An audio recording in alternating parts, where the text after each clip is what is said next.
السلام عليكم، اللهم صل وسلم على سيدنا محمد. اهلا بيكم في قناتي، معاكي رشا الاسيوطي. ولو اول مره تشوفيني حابه اقولك نورت القناه، يا ريت تشتركي في القناه وتفعلي زر الجرس عشان يوصلك كل جديد.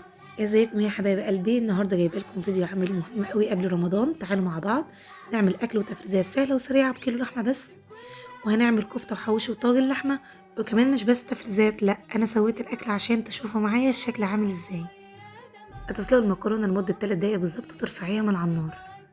وعشان ما نستهلكش المواعين كتير، ويا ريت الحله اللي انت كنت هتسلقي فيها المكرونه تضيفي فيها الطماطم قبل المكرونه وتغليها غلوتين لحد ما الطماطم معاكي القشره بتاعتها تفك. والخطوه دي اختياريه، حابه تصفيها تمام، مش حابه عادي. اوضح لكم هنا في الفيديو انا ليه سلقت الطماطم ما ضربتهاش على طول، عشان يكون قوامها يكون تقيل مش خفيف، وتكون مسبكه ولونها كده احمر اللي هو مش فاتح الغامق زي ما انتوا شايفين، بقى قوامها عامل زي الصلصه، زي العلب الجاهزه اللي احنا بنشتريها. وغير كده طعمها في الطاجن بيكون تحفة، بيكون حلو خالص.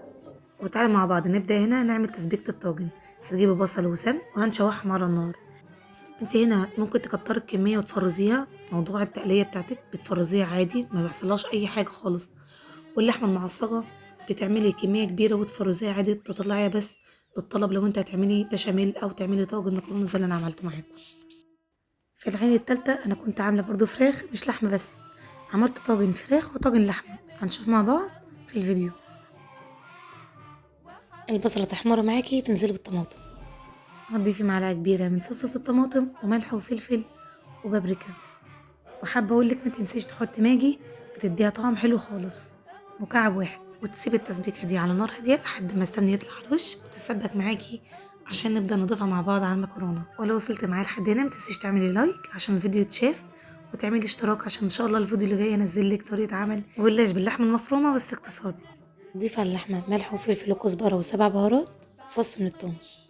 وضفت هنا معلقتين من البصل مبشورين وفلفل اخضر، بيتضاف في الاخر بعد تسوية اللحمة. بعد كده بتطفي العين على طول عشان خاطر الفلفل ما تبلش معاكي ويبقى طعمه باين في الحشوة.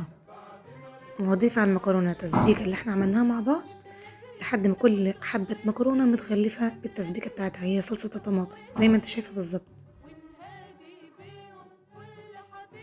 لو عندك صينية ما بتلزقش حط على طول اللحم الأول، لو صينية ألمونيوم ادهنيها الأول بزيت وتبدأي تحطي اللحمة زي ما انت شايفة وتضغطي عليها. بعد كده بتنزلي بالمكرونة وتضغطي عليها وتسويها بالمعلقة كده زي ما انت شايفة، تضغطي. ومكان الحلة اللي كان فيها تسبيكة الطماطم هتضيف عليها كوباية من مية من الحنفية وتضيفيها على طاجن المكرونة. وده طاجن بالفراخ، نفس الطريقة هي.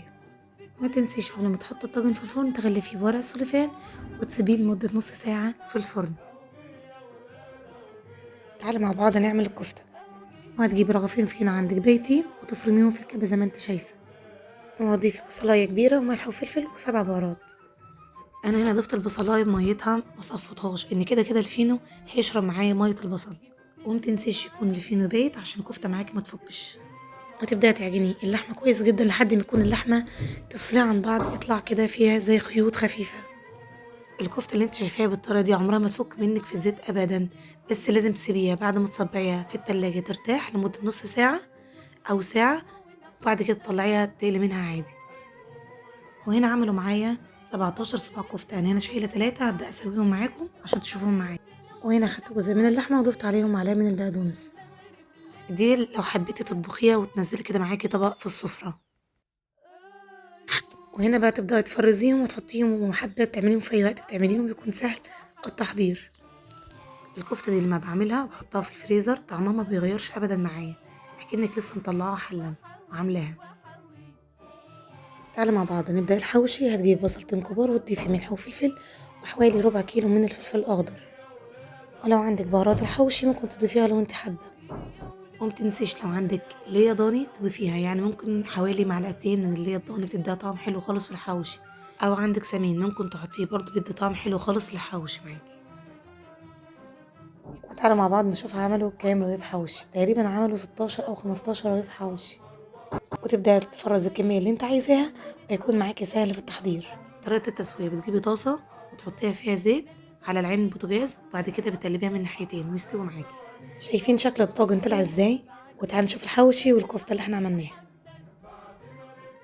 ولو وصلت معايا لحد هنا متنسيش تدعميني وتعملي لايك واشتراك في القناة. ان شاء الله الفيديو اللي جاي هعمل لكم طريقة عمل الجلاش بطريقة اقتصادية وحلوة.